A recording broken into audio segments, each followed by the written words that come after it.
Bonjour tout le monde, bienvenue sur Coco Studio, je suis Coco.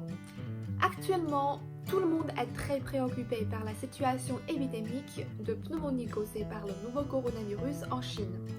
On cherche à savoir quels changements sont produits en Chine et comment les Chinois font pour lutter contre cette épidémie et est-ce que la prévention est-elle efficace, etc. Hier, je suis rentrée en avion à Beijing depuis Chengdu. Et j'ai pu observer beaucoup de changements au niveau des précautions sanitaires. Alors aujourd'hui, je vais vous parler de ce que j'ai vécu pendant mon voyage. Quand je sortais de ma maison, j'ai remarqué un petit changement dans l'ascenseur. Un sac de mouchoirs y était collé sur le mur de l'ascenseur et on a écrit sur le papier au-dessus « Mouchoir pour appuyer sur le bouton ». La Commission nationale chinoise de la santé a déjà averti que le nouveau coronavirus est principalement transmis par les gouttelettes et peut vivre sur la surface des objets, en plastique, en verre, en métal, pendant 2 ou 3 jours. Afin d'empêcher le virus de survivre et de se propager dans l'ascenseur, le concierge désinfecte l'ensemble du couloir et l'ascenseur tous les matins et tous les soirs, en plus d'offrir des mouchoirs.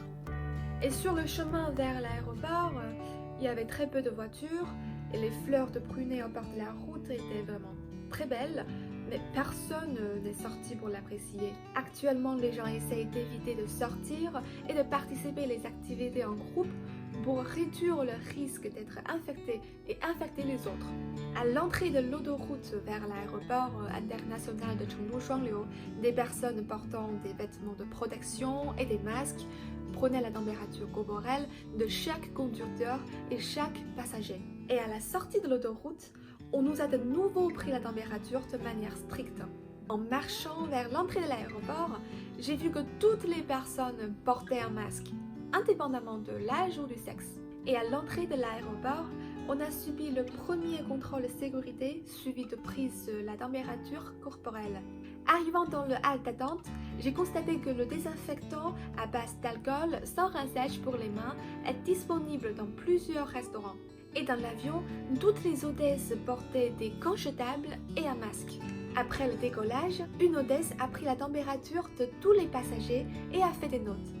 Par la suite, l'hôtesse a donné des formulaires à remplir sur lesquels les passagers doivent faire savoir s'ils avaient voyagé à Wuhan, s'ils avaient eu un rhume, de la fièvre, un éternuement, un écoulement nasal, des maux de tête ou d'autres symptômes. 3 heures plus tard, je suis arrivée à l'aéroport international de Beijing. En allant dans le salle où se trouvent les bagages, on est passé devant un thermomètre infrarouge qui prend la température corporelle des passagers. Et le personnel a rappelé à tout le monde d'enlever le chapeau pour que la machine puisse détecter correctement la température.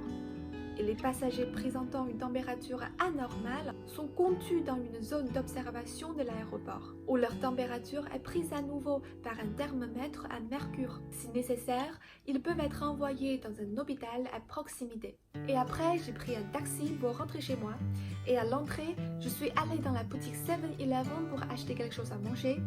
Une affiche postée dans la vitrine de la boutique « N'entrez pas sans masque ». Finalement, je suis arrivée à l'entrée de mon bâtiment. Il était presque 1h du matin. Le gardien m'a demandé de remplir un formulaire et de montrer ma carte d'accès. C'est juste comme à Chengdu. Les livreurs sont ainsi obligés d'attendre à l'entrée pour remettre les colis ou les repas à ceux les commandes en ligne. Dans le couloir de mon immeuble, j'ai vu une affiche sur la porte de chaque appartement qui disait les personnes retournant à Beijing doivent rester chez soi pendant au moins 14 jours. Et elle contient aussi des informations telles que les mesures préventives contre la maladie, les numéros de téléphone réservés aux éventuels malades. Étant donné que le temps d'incubation du nouveau coronavirus est environ 14 jours et je viens de rentrer à Beijing, je vais suivre l'appel du gouvernement pour m'isoler et rester chez moi pendant 2 semaines. À travers ce voyage, j'ai profondément ressenti que tout le monde attachait une grande importance à l'épidémie. Les gens ne négligent aucun détail pour la prévention. Actuellement, le bataille contre cette épidémie se poursuit et les gens de tous les milieux se mobilisent pour lutter contre ce fléau.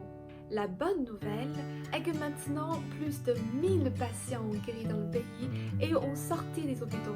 En Chine, on peut toujours trouver beaucoup d'histoires très touchantes dans la lutte contre l'épidémie. Je vous en parlerai dans le prochain épisode.